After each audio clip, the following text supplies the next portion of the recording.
Let's have another example, problem number 2. A marketing executive determined that there is a relationship between the number of television commercials aired per week and the number of sales in 100,000 pesos of product. How much is the possible sale if there are 20 ads per week? This is under regression analysis po, since first the relationship for the two variables is already established, and in the last sentence we have the question, how much is the possible sale if there are 20 ads per week. So parang you have to predict the value of the sales given the 20 ads per week. So if that is the case po, again for regression analysis, ang purpose niya is to determine or predict the values of y given a value for x. So this is the case for this problem. Therefore, this problem is under regression analysis. And since this problem is under regression analysis, we do not use the step-by-step process in answering this problem, but instead, all we have to do is just compute for the value of a, b, and predict the value for y given the value of x. In answering a regression analysis problem po, kindly follow the solutions po for this one or the computation in this problem. And this will be your guide in solving problems under regression analysis. And this is how we're going to parang compute or solve for the problems under regression analysis. Another thing po, if you're wondering if the x values and y values are always indicated in the problem, o kaya naman if x values will always be on the first column and the y values will always be on the second column. Sometimes, yes, they indicate the values for x and y, and sometimes, or most of the time na lang, most of the time, the first column is parang intended for the x values and the second column is for the y values. But there are times that it is interchanged, and there are also times that x values and y values are not indicated. So all you have to do po is just analyze the given problem, which is the dependent variable and which is the independent variable. The independent variable is the value of x and the dependent variable is the value of y. For the manual computation po, kindly follow these steps. So first, we have to come up with a table wherein you write down all the values for your x and the values for your y. And you also have to draw a column or parang construct a column for x multiplied by y and another column for x squared, because these are the values that we need to get in order for us to get the value for a and b. Just like what we did in the previous lesson, for us to come up with the summation of x, y, in this lesson, yung regression analysis, all you have to do is multiply the values for the x and y. For the first value, we multiplied 2 by 2. The answer is 4. Second pair, we have 5 and 4. So multiplying those two, we have 20. Next pair is 8 and 7. Multiplying those two, we have 56. And multiplying the numerical values in the x column by the numerical values in the y column, this will be the numbers, or this will be the product for the remaining numbers. And then for the values in the column for x squared, all you have to do is square the values in the x column. We focus on the x column and we will square the values of x. So for the first data, we have 2. So 2 square is 4. Next x value is 5. 5 square or 5 times 5 is 25. Third value of x is 8. So 8 square is 64. Squaring all the numerical values in the x column, we will have the values for the x squared as the remaining values of x squared as this. Next is to get all the sum for the all the columns that we have. Summation of x is 45. Next column, summation of y is 38. Next column is the summation of xy. We have 338. Then last column, summation of x squared is 401. If you cannot follow po the instructions here and you cannot manipulate your own calculator, all you have to do po is send me a picture of your calculator and from there I will just guide you. The shortcut method, we input all the values for x and y. We have the values of x as 2, 5, 8, and then another 8, and then 10, equal sign, and then 12. Then for the y values, you just move the cursors. So 2, 4, 7 equal sign, 6 equal sign, 9 equal sign, 10 equal sign.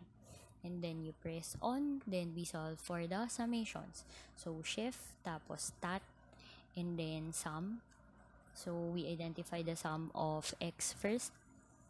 We press the summation of x and then equal sign.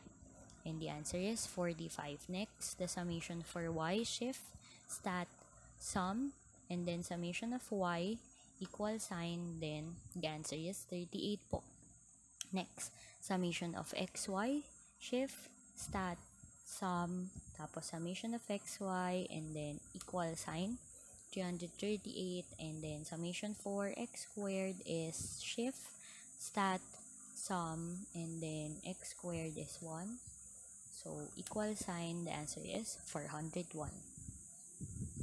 We have identified the values for the summation and n. We can now solve for the intercept and the slope. Here's the formula for A or the intercept. So all you have to do is substitute the values for each summation.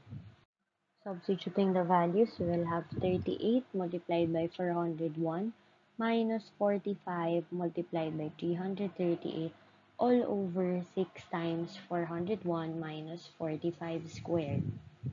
We are quite lucky since the values for the summations in n in this given problem is quite small. So we can directly solve this in your calculator.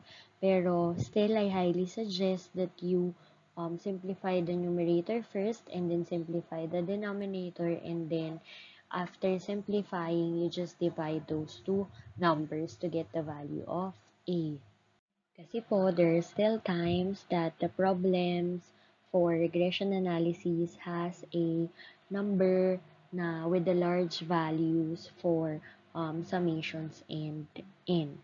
So, just to avoid confusion po, you just simplify the numerator and the denominator separately. For the value of A or for the y-intercept, we simplify the numerator first. We have 38 multiplied by 401 close minus 45 times 338. The value for the numerator is 28. Then solving for the denominator, we have 6 multiplied by 401 close minus 45 square. The answer is 381. Dividing those two values, we have 28 over 381. The value for A is 0.07. We have to solve for the value of B. So here is the formula for B or the slope. Substituting the values, you will have 6 times 338 minus 45 times 38 all over 6 times 401 minus 45 square. Solving for the value of B, we have the numerator as 6 multiplied by 338 close minus 45 times 38 close and then equal sign. This is the value for your numerator. And then next, we already have the value for the denominator, which is 381. So all you have to do is Divide this number by 381 and the answer or the value for your B is 0.83. Now that we have the values for A and B po, all you have to do is substitute those values in the regression analysis equation so that we can determine the values for Y given the value of X. In this problem, again, the value for A is 0.07 and the value of B is 0.83. Substituting the values of A and B in the regression equation, we'll have the regression analysis equation for this problem as Y is equal to 0.07 plus 0.83x. Now that we have the regression analysis equation, we can now identify the possible sales if there are 20 ads per week. Identifying the possible sales, we have to substitute the value of x as 20. So substituting, we'll have the equation as y is equal to 0.07 or 0.07 plus 0.83 multiplied by 20. The approximate value for y if x is 20, we have 0.07, or you can write it as 0.07, it will be the same, plus 0.83 multiplied by 20, the answer is 16.67. Again po, instead of using the equal sign, we have to use the approximation symbol or yung wavy na equal sign since we, along the computations, we rounded off the numbers into two decimal places. If you will ask me po, if ma'am, do we have to use po the approximation symbol for the last part in identifying the y variable? My answer is yes po, always. You always have to use the approximate symbol, lalo na po if along the process or along the computations, you rounded off a certain values. For the conclusion po, we just use the three dots that forms a triangle. So, to indicate that this is the conclusion for this word problem. So, the conclusion is the sales for 20 ads is approximately 6,670. Ngayon, ma'am, bakit naman 16,670? Bakit po hindi 16.67 lang? If you can recall in the problems, diba, the sales is in thousands. So, meaning to say po, we have to rewrite the sales in thousands also. So, you just multiply 16.67 by 1,000 and the answer po is 16,670.